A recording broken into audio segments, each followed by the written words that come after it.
Hi everybody, I'm going to talk about oxymercuration-demercuration in this video. So this is just another hydration reaction of alkenes. So we're looking at a way to add an H and an OH, so water overall, across the two carbons of an alkene. So the nice thing to know about this and kind of why we want to focus on it is there is no carbocation intermediate in this process. So there are no rearrangements. So you can very, very consistently get an OH adding to the most substituted side every single time. Okay, so there's nothing, suspicious or, unsure of what's going to happen here. It's always going to put the OH on the more substituted side of that alkene, and it's not going to end up somewhere that you didn't expect it. So if we look at that reaction, let's just first remind ourselves of the sulfuric acid and water hydration reaction that we learned first. So in that case, I'm going to have sulfuric acid, and we started off with protonating our alkene. That gets us to a carbocation intermediate. We put the carbocation on the more stable position. We look at that carbocation and say, oh, well, it can probably rearrange to get to tertiary carbocation.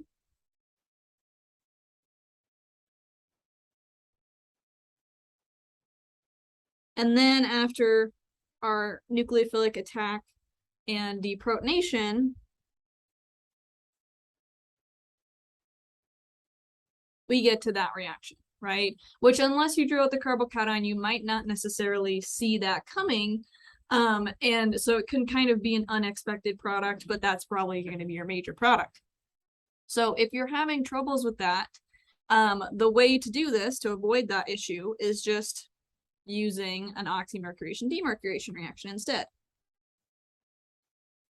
So if we use these reaction conditions, the only product we're going to get out is that one. Okay, we're going to pick the more substituted side of the alkene. OH is going to go there. We end up with a new H on the other side. And you're overall adding your water. Okay. So that's what the oxymercuration-demercuration is all about. So for the mechanism here,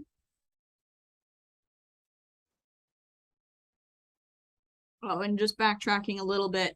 So just very similarly to this reaction is also going to provide a racemic mixture in most cases. So if I have this as a wedge, we're going to get plus an enantiomer here. And a lot of that, we're going to see that happening with alkenes just because they start out flat and they start out not as stereocenters, and then they have the potential to become stereocenters. So it's something we want to watch out for.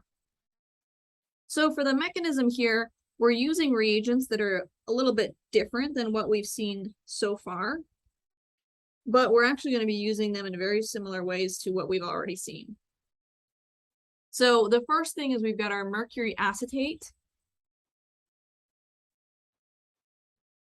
or mercuric acetate. I'm not sure which one it is.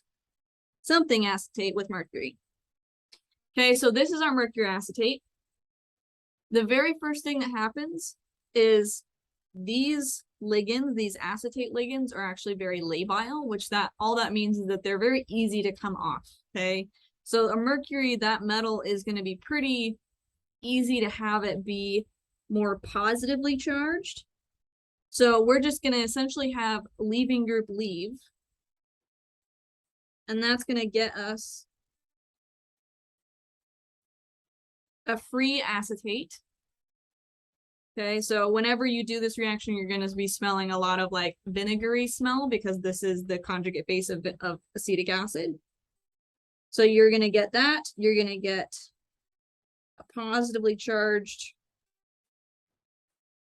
mercuric cation out of it.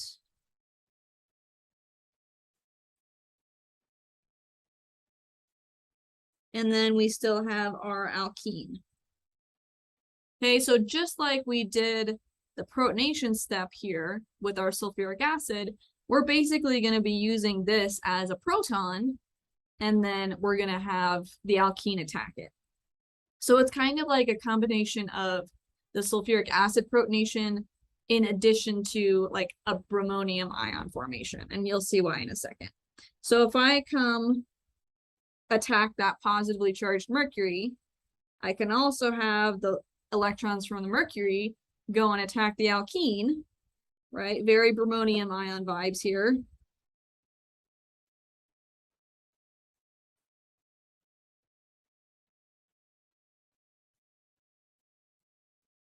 And I get to this, where again, my mercury is positively charged.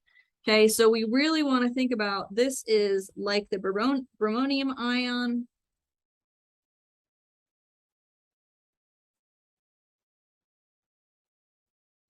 And the acidic epoxide.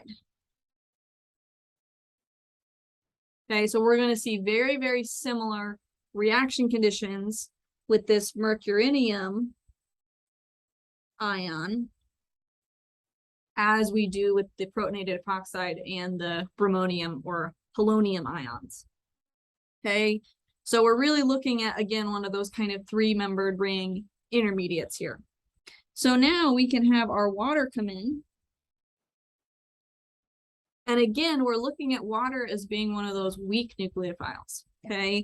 So when we've got a weak nucleophile,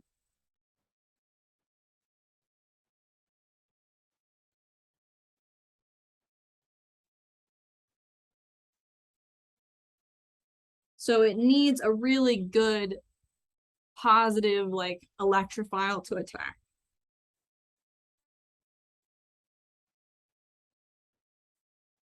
Okay, so if we're looking at these two carbons, we're certainly getting electron density pulled away from them because this thing wants electron density, and so it's taking away from the carbons. So if we're looking at which of those carbons would be able to stabilize a positive charge better, we're definitely looking at this side as having the large delta plus because it's more substituted, and then this one having just a little bitty baby one. Okay, so we're going to have our water come in, attack right here, open up that ring or that mercurinium ion.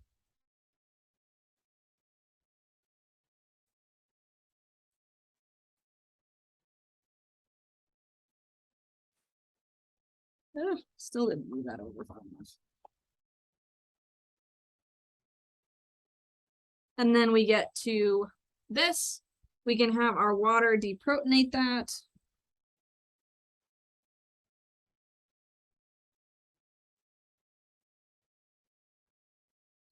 I have to draw this small. Okay, so I get to here. So this part is about as far as kind of your mechanism knowledge will take us. So at this point, we're just going to consider that that second step comes in, your sodium borohydride. And that's going to be the thing that takes off your mercury for you. You don't need to know the mechanism of that part. It's also not a very clear mechanism in terms of it just has not been super well defined at this point. So there's not really a good mechanism out there to describe this, but some places think that it's like a radical type mechanism. And then that's going to get you to your product. So this second step, we don't need to know about it.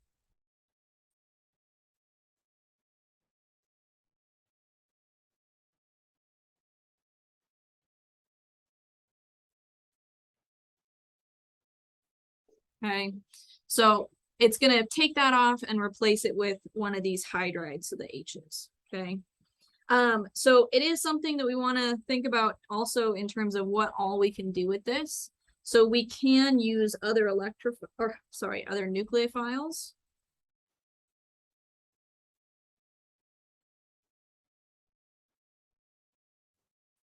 Okay, alcohols are pretty common to see here.